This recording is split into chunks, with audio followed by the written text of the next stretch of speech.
Good evening, ladies and gentlemen, young and old. My name is Jayla. I hope you're having a wonderful day today and that everything is going well in your world. I'd like to welcome you back to my channel, my wonderful bibliophiles. If this is your first time here, then please come on in, make yourself at home, get comfortable, and join the family. As we all know, here on Bedtime Stories for Everyone, we gather together to, of course, enjoy a wonderful book that I will be reading for you. Currently, we are on our first book, Philip Pullman's The Golden Compass. If there's a book you would like me to read, please by all means make sure you leave it down in the comment section below, and I'll have a look and maybe I'll be reading your request next. Naturally, if you do enjoy my content, please don't forget to give me a like, a subscribe, and maybe even a share, which truly gives me the will to continue creating this content for all of you. I also truly hope you enjoy listening to me read this wonderful book, and now let's get into it. This is Chapter 5 of The Golden Compass by Philip Pullman. The Cocktail Party. In the days that followed, Lyra went everywhere with Miss Coulter, almost as if she were a daemon herself. Mrs. Coulter knew a great many people, and they met in all kinds of different places. In the morning, there might be a meeting of geographers at the Royal Arctic Institute, and Lyra would sit by and listen. And then Miss Coulter might meet a politician or a cleric for lunch in a smart restaurant, and they would be very taken with Lyra and order special dishes for her. And she would learn how to eat asparagus or what sweetbreads tasted like. And then, in the afternoon, there might be more shopping, for Miss Coulter was preparing for her expedition, and there were furs and oilskins and waterproof boots to buy, as well as sleeping bags and knives and drawing instruments that delighted Lyra's heart. After that, they might go to tea and meet some ladies as well dressed as Miss Coulter, if not so beautiful or accomplished. Women so unlike female scholars or Egyptian boat mothers or college servants as almost to be a new sex altogether, one with dangerous powers and qualities such as elegance, charm, and grace. Lyra would be dressed up prettily for these occasions, and the ladies would pamper her and include her in their graceful, delicate talk, which was all about people, this artist or that politician or those lovers. And when the evening came, Miss Coulter might take Lyra to the theater, and again there would be lots of glamorous people to talk to and be admired by, for it seemed that Miss Coulter knew everyone important in London. In the intervals between all these other activities, Miss Coulter would teach her the rudiments of geography and mathematics. Lyra's knowledge had great gaps in it, like a map of the world largely eaten by mice. For at Jordan, they had taught her in a piecemeal and disconnected way. A junior scholar would be detailed to catch her and instruct her in such and such, and the lessons would continue for a sullen week or so until she forgot to turn up to the scholar's relief. Or else a scholar would forget that he was supposed to teach her and drill her at great length about the subject of his current research, whatever that happened to be. It was no wonder her knowledge was patchy. She knew about atoms and elementary particles and baromagnetic charges and the four fundamental forces and other bits and pieces of experimental theology, but nothing about the solar system. In fact, when Miss Coulter realized this and explained how the Earth and the other 5 planets revolved around the sun, Lyra laughed loudly at the joke. However, she was keen to show that she did know some things, and when Miss Coulter was telling her about electrons, she said expertly, yes, they're negatively charged particles, sort of like dust, except that dust isn't charged. As soon as she said that, Miss Coulter's daemon snapped his head up to look at her, and all the golden fur on his little body stood up, bristling, as if it were charged itself. Miss Coulter laid a hand on his back. "Dust?" she said. "Yeah, you know, from space. That dust?" "What do you know about dust, Lyra?" "Oh, that it comes out of space and it lights people up if you have a special sort of camera to see it by. Except not children. It doesn't affect children." "Where did you learn that from?" By now, Lyra was aware that there was a powerful tension in the room, because Pantalaimon had crept, ermine-like, onto her lap and was trembling violently. "Just someone in Jordan," said Lyra vaguely. "I forget who. I think it was one of the scholars." "Was it in one of your lessons?" "Yes, it might have been. Or else it might have been just in passing. Yes, I think that was it. This scholar, I think he was from New Denmark. He was talking to the chaplain about dust, and I was just passing, and it sounded interesting, so I couldn't help stopping to listen. That's what it was." "I see," said Miss Coulter. "Is it right, what he told me? Did I get it wrong?" "Well, I don't know. I'm sure you know much more than I do. Let's get back to those electrons."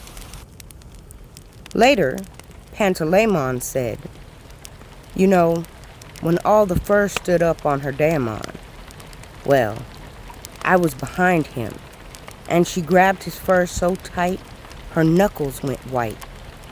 You couldn't see it. It was a long time till his fur went down. I thought he was going to leap at you. That was strange, no doubt, but neither of them knew what to make of it. And finally, there were other kinds of lessons so gently and subtly given that they didn't feel like lessons at all. How to wash one's own hair. How to judge which colors suited one. How to say no in such a charming way that no offense was given. How to put on lipstick, powder, scent. To be sure, Miss Coulter didn't teach Lyra the latter arts directly, but she knew Lyra was watching when she made herself up, and she took care to let Lyra see where she kept the cosmetics, and to allow her time on her own to explore and try them out for herself. From time to time, Lyra thought of Jordan College, but it seemed small and quiet compared to the busy life she led now. Every so often she thought of Roger, too, and felt uneasy. But there was an opera to go to, or a new dress to wear, or the Royal Arctic Institute to visit, and then she forgot him again. When Lyra had been living there for 6 weeks or so, Miss Coulter decided to hold a cocktail party. Lyra had the impression that there was something to celebrate, though Miss Coulter never said what it was. She ordered flowers, she discussed canapes and drinks with the caterer, and she spent a whole evening with Lyra deciding whom to invite. "We must have the Archbishop. I couldn't afford to leave him out, though he's the most hateful old snob. Lord Boreal is in town. He'll be fun. And the Princess Postnikova. Do you think it would be right to invite Eric Anderson? I wonder if it's about time to take him up." Eric Anderson was the latest fashionable dancer. Lyra had no idea what "take him up" meant, but she enjoyed giving her opinion nonetheless. She dutifully wrote down all the names Miss Coulter suggested, spelling them atrociously, and then crossing them out when Miss Coulter decided against them after all. When Lyra went to bed, Pantalaimon whispered from the pillow, "She's never going to the north.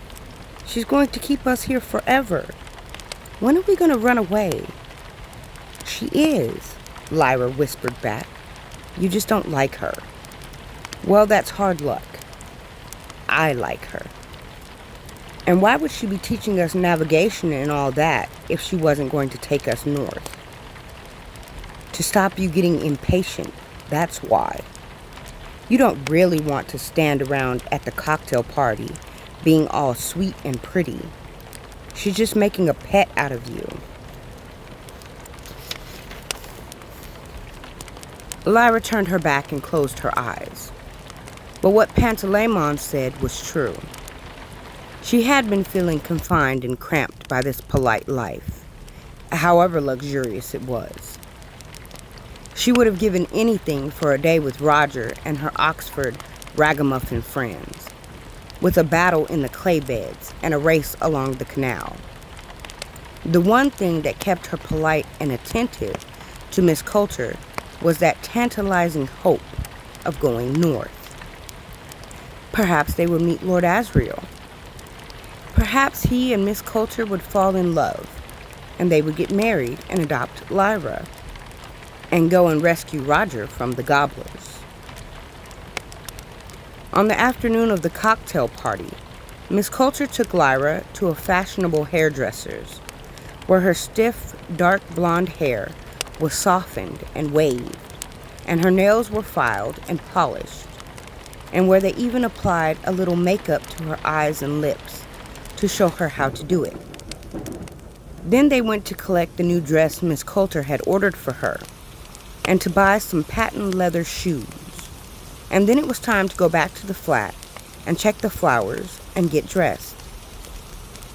"Not the shoulder bag, dear," said Miss Coulter as Lyra came out of her bedroom, glowing with a sense of her own prettiness. Lyra had taken to wearing a little white leather shoulder bag everywhere, so as to keep the alethiometer close at hand. Miss Coulter, loosening the cramped way some roses had been bunched into a vase, saw that Lyra wasn't moving and glanced pointedly at the door. "Oh, please, Miss Coulter, I do love this bag." "Not indoors, Lyra. It looks absurd to be carrying a shoulder bag in your own home. Take it off at once and come and help check these glasses." It wasn't so much her snappish tone as the words "in your own home" that made Lyra resist stubbornly. Pantalaimon flew to the floor and instantly became a polecat, arching his back against her little white ankle socks. Encouraged by this, Lyra said, "But it won't be in the way, and it's the only thing I really like wearing. I think it really suits." She didn't finish the sentence, because Miss Coulter's daemon sprang off the sofa in a blur of golden fur and pinned Pantalaimon to the carpet before he could move. Lyra cried out in alarm, and then in fear and pain, as Pantalaimon twisted this way and that, shrieking and snarling, unable to loosen the golden monkey's grip.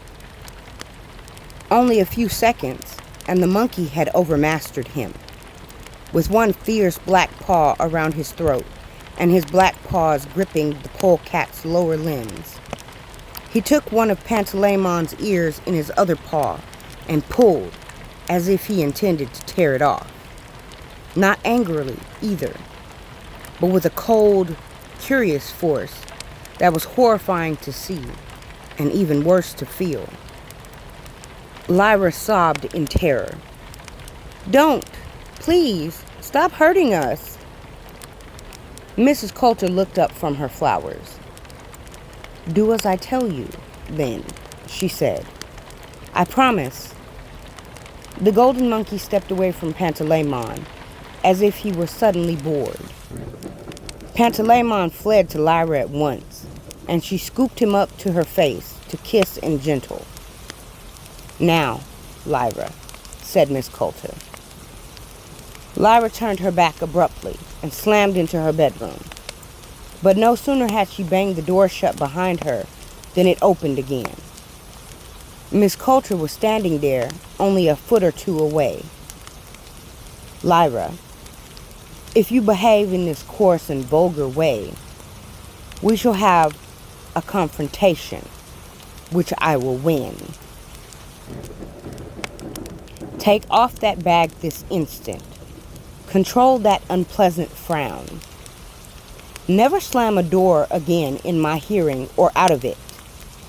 Now, the first guests will be arriving in a few minutes, and they are going to find you perfectly behaved, sweet, charming, innocent, attentive, delightful in every way. I particularly wish for that, Lyra. Do you understand me?" "Yes, Miss Coulter." "Then kiss me." She bent a little and offered her cheek. Lyra had to stand on tiptoe to kiss it.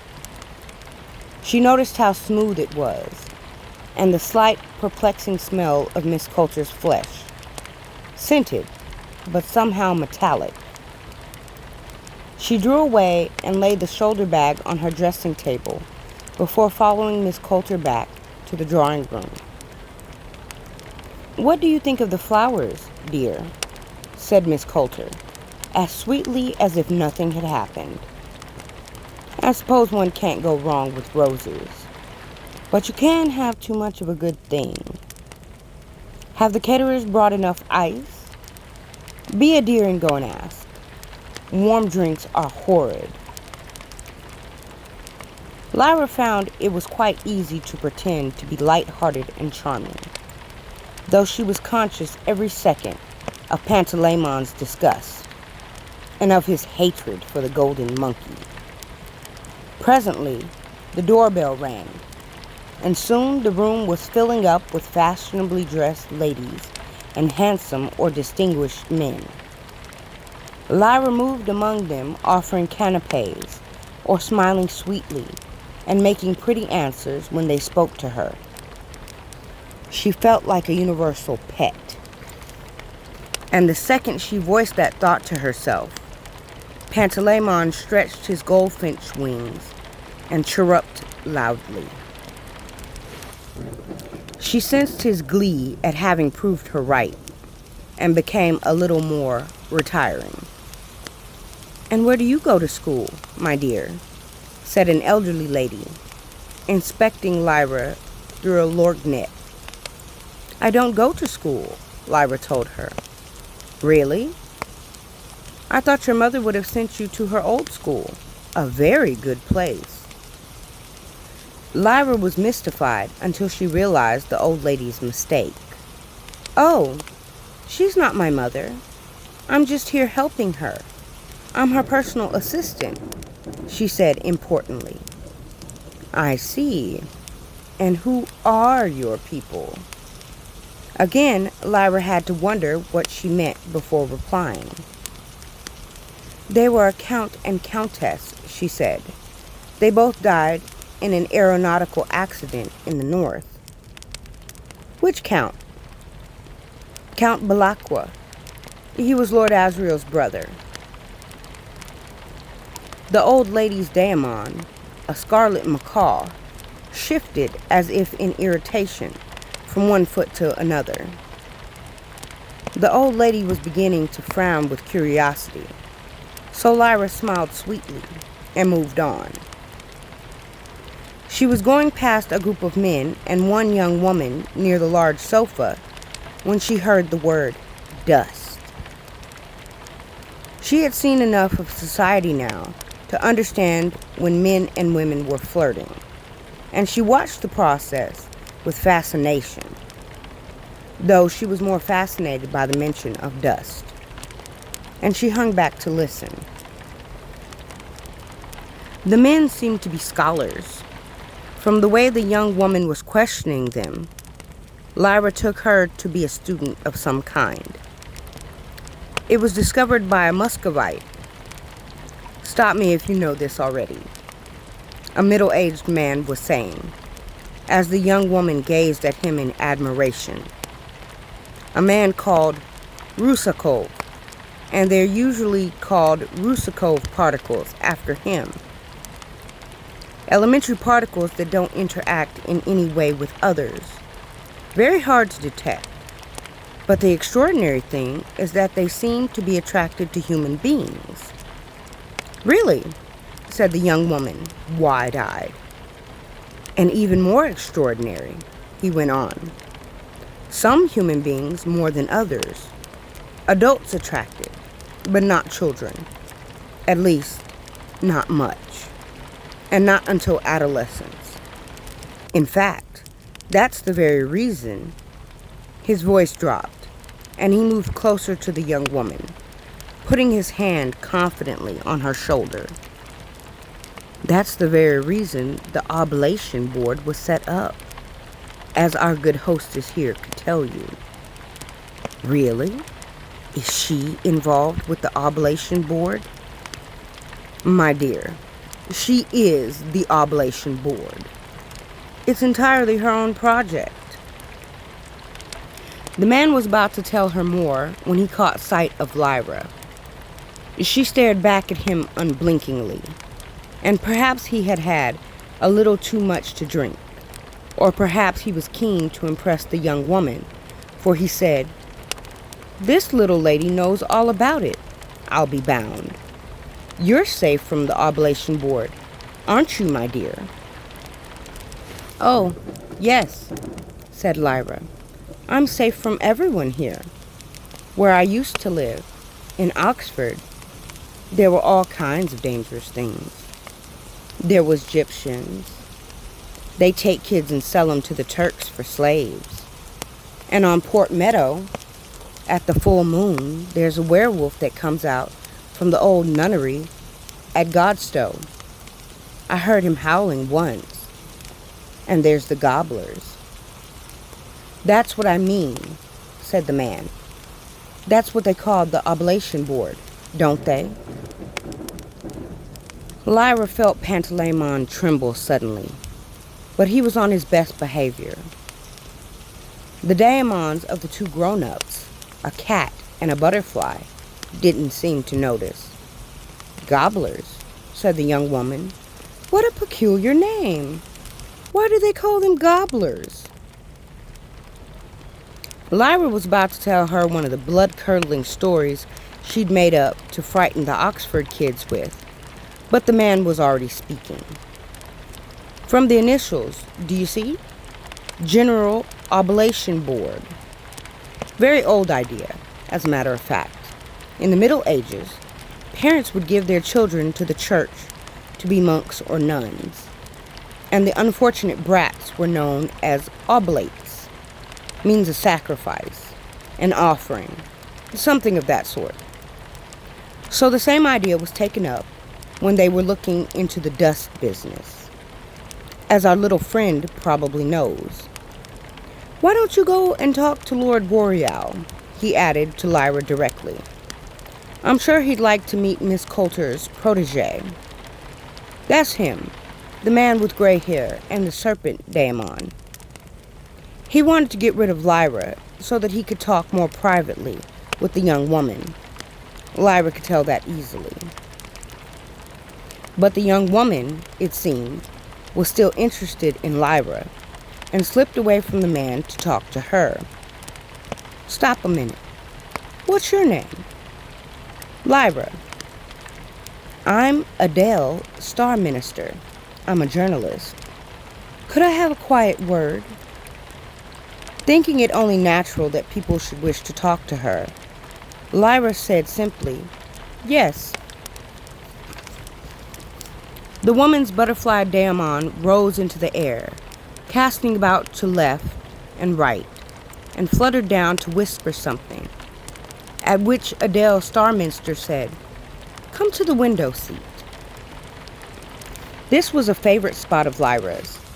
It overlooked the river, and at this time of night, the lights across on the south bank were glittering brilliantly over their reflections in the black water of the high tide. A line of barges hauled by a tug moved upriver. Adele Starminster sat down and moved along the cushioned seat to make room. "Did Professor Docker say that you had some connection with Miss Coulter?" "Yes." "What is it? You're not her daughter, by any chance?" "I suppose I should know." "No," said Lyra. "Of course not. I'm her personal assistant." "Her personal assistant? You're a bit young, aren't you? I thought you were related to her or something. What's she like?" "She's very clever," said Lyra. Before this evening, she would have said much more, but things were changing. "Yes, but personally," Adele Starminster insisted. "I mean, is she friendly or impatient or what? Do you live here with her?" "What's she like in private?" "She's very nice," said Lyra, stolidly. "What sort of things do you do? How do you help her?" "I do calculations and all that, like for navigation." "Ah, I see. And where do you come from? What was your name again?" "Lyra. I come from Oxford." "Why did Miss Coulter pick you to—" She stopped very suddenly, because Miss Coulter herself had appeared close by. From the way Adele Starminster looked up at her, and the agitated way her diamond was fluttering around her head, Lyra could tell that the young woman wasn't supposed to be at the party at all. "I don't know your name," said Miss Coulter, very quietly. "But I shall find it out within 5 minutes, and then you will never work as a journalist again. Now get up very quietly, without making a fuss, and leave. I might add that whoever brought you here will also suffer." Mrs. Coulter seemed to be charged with some kind of anbaric force. She even smelled different. A hot smell, like heated metal, came off her body. Lyra had felt something of it earlier, but now she was seeing it directed at someone else, and poor Adele Starminster had no force to resist. Her daemon fell limp on her shoulder and flapped its gorgeous wings once or twice before fainting, and the woman herself seemed to be unable to stand fully upright. Moving in a slight awkward crouch, she made her way through the press of loudly talking guests and out of the drawing room door. She had one hand clutched to her shoulder, holding the swooning daemon in place. "Well," said Miss Coulter to Lyra. "I never told her anything important," Lyra said. "What was she asking?" "Just about what I was doing and who I was, and stuff like that." As she said that, Lyra noticed that Miss Coulter was alone, without her daemon. How could that be? But a moment later, the golden monkey appeared at her side, and, reaching down, she took his hand and swung him up lightly to her shoulder. At once, she seemed at ease again. "If you come across anyone else who obviously hasn't been invited, dear, do come and find me, won't you?" The hot metallic smell was vanishing. Perhaps Lyra had only imagined it. She could smell Miss Coulter's scent again, and the roses, and the cigarillo smoke, and the scent of other women. Mrs. Coulter smiled at Lyra in a way that seemed to say, "You and I understand these things, don't we?" and moved on to greet some other guests. Pantalaimon was whispering in Lyra's ear. "While she was here, her daemon was coming out of our bedroom. He's been spying. he knows about the Alethea meter. Lyra felt that was probably true, but there was nothing she could do about it. What had that professor been saying about the gobblers? She looked around to find him again, but no sooner had she seen him than the commissionaire, in servant's dress for the evening, and another man tapped the professor on the shoulder and spoke quietly to him, at which he turned pale and followed them out. That took no more than a couple of seconds, and it was so discreetly done that hardly anyone noticed. But it left Lyra feeling anxious and exposed. She wandered through the two big rooms where the party was taking place, half listening to the conversations around her, half interested in the taste of the cocktails she wasn't allowed to try, and increasingly fretful. She wasn't aware that anyone was watching her until the commissioner appeared at her side and bent to say, "Miss Lyra, the gentleman by the fireplace would like to speak to you. He's Lord Boreal, if you didn't know." Lyra looked up across the room. The powerful-looking gray-haired man was looking directly at her, and as their eyes met, he nodded and beckoned. Unwilling, but more interested now, she went across. "Good evening, child," he said. His voice was smooth and commanding. His serpent daemon's mailed head and emerald eyes glittered in the lights from the cut glass lamp on the wall nearby. "Good evening," said Lyra. "How is my old friend, the Master of Jordan?" "Very well, thank you." "I expect they were all sorry to say goodbye to you." "Yes, they were." "And is Miss Coulter keeping you busy? What is she teaching you?" Because Lyra was feeling rebellious and uneasy, she didn't answer this patronizing question with the truth, or with one of her usual flights of fancy. Instead, she said, "I'm learning about Rusakov particles and about the oblation board." He seemed to become focused at once, in the same way that you could focus the beam of an anbaric lantern. All his attention streamed at her fiercely. "Suppose you tell me what you know," he said. "They're doing experiments in the north," Lyra said. She was feeling reckless now. "Like Dr. Grumman." "Go on." "They've got this special kind of photogram where you can see dust, and when you see a man, there's like all light coming to him, and there's none on a child. At least, not so much." "Did Miss Coulter show you a picture like that?" Lyra hesitated, for this was not lying but something else, and she wasn't practiced at it. "No," she said after a moment. "I saw that one at Jordan College." "Who showed it to you?" "He wasn't really showing it to me," Lyra admitted. "I was just passing and I saw it. And then my friend Roger was taken by the oblation board, but..." "Who showed you that picture?" "My Uncle Azrael." "When?" "When he was in Jordan College last time." "I see. And what else have you been learning about? Did I hear you mention the oblation board?" "Yes, but I didn't hear about that from him. I heard it here." Which was exactly true, she thought. He was looking at her narrowly. She gazed back with all the innocence she had. Finally, he nodded. "Then Miss Coulter must have decided you were ready to help her in that work. Interesting. Have you taken part yet?" "No," said Lyra. What was he talking about? Pantalaimon was cleverly in his most inexpressive shape, a moth, and couldn't betray her feelings.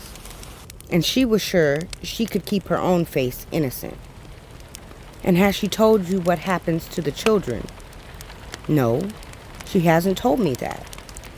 I only just know that it's about dust, and they're like a kind of sacrifice. Again, that wasn't exactly a lie, she thought. She had never said that Miss Coulter herself had told her. Sacrifice is rather a dramatic way of putting it. What's done is for their own good as well as ours. And of course they all come to Miss Coulter willingly. That's why she's so valuable. They must want to take part. And what child could resist her? And if she's going to use you as well to bring them in, so much the better. I'm very pleased. He smiled at her in the way Miss Coulter had, as if they were both in on a secret. She smiled politely back, and he turned away to talk to someone else. She and Pantalaimon could sense each other's horror. She wanted to go away by herself and talk to him. She wanted to leave the flat. She wanted to go back to Jordan College and her little shabby bedroom on staircase 12. She wanted to find Lord Asriel. And, as if in answer to that last wish, she heard his name mentioned and wandered closer to the group talking nearby with the pretext of helping herself to a canapé from the plate on the table. A man in bishop's purple was saying, "No, I don't think Lord Asriel will be troubling us for quite some time." And where did you say he was being held? In the fortress of Svalbard, I'm told. Guarded by Pasbjorn. You know, armored bears. Formidable creatures. He won't escape from them if he lives to be 1,000. The fact is that I really think the way is clear. Very nearly clear. The last experiments have confirmed what I always believed.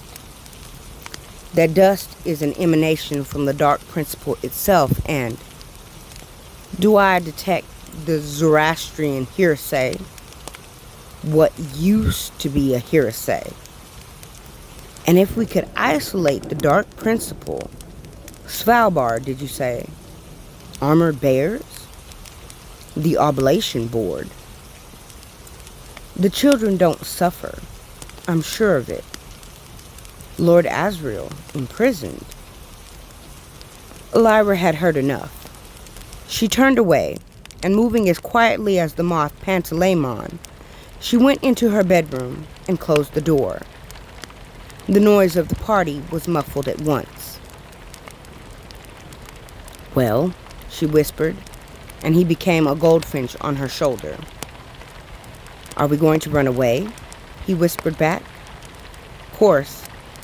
If we do it now with all those people about, she might not notice for a while." "He will." Pantalaimon meant Miss Coulter's daemon. When Lyra thought of his lithe golden shape, she felt ill with fear. "I'll fight him this time," Pantalaimon said boldly. "I can change, and he can't. I'll change so quickly he won't be able to keep hold. This time I'll win. You'll see." Lyra nodded, distractedly. What should she wear? How could she get out without being seen? "You'll have to go and spy," she whispered. "As soon as it's clear, we'll have to run. Be a moth," she added. "Remember, the second there's no one looking." She opened the door a crack, and he crawled out, dark against the warm pink light in the corridor. Meanwhile, she hastily flung on the warmest clothes she had and stuffed some more into one of the coal silk bags from the fashionable shop they'd visited that very afternoon. Mrs. Coulter had given her money like sweets, and although she had spent it lavishly, there were still several sovereigns left, which she put in the pocket of the dark wolfskin coat before tiptoeing to the door. Last of all, she packed the alethiometer in its black velvet cloth. Had that abominable monkey found it? He must have done. He must have told her. Oh, if she'd only hidden it better.